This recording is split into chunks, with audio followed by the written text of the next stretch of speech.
Now, the next few months of early 1647 witnessed a series of events that were determined by three factors. To put it crudely, politics, money, and sex.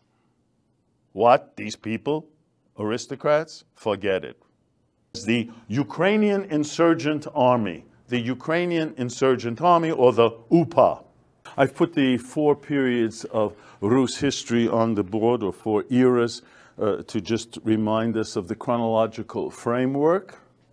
And for the next 2 years, until his mother forwarded enough money to redeem him, Bogdan spent captivity in Constantinople, where he learned Turkish, and he became thoroughly acquainted with both Ottoman and Crimean politics, so that within 3 weeks, Poland was brought to its knees. And as in the late 18th century, Poland now again ceased to exist. In the end, the OUN got what it wanted. Not only destabilization, but the ultimate destruction of Poland.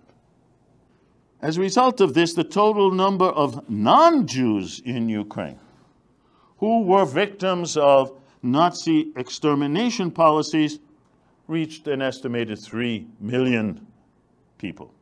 And within a month, both Grigoriev and Makhno, who until recently had fought alongside the Bolsheviks, now turned against them. Result: murders of Bolshevik officials, pogroms against Jews and Mennonites,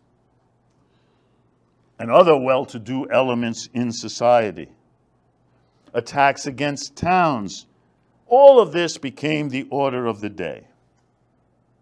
To go back to that opening quote, anarchy reigned throughout the Ukrainian countryside.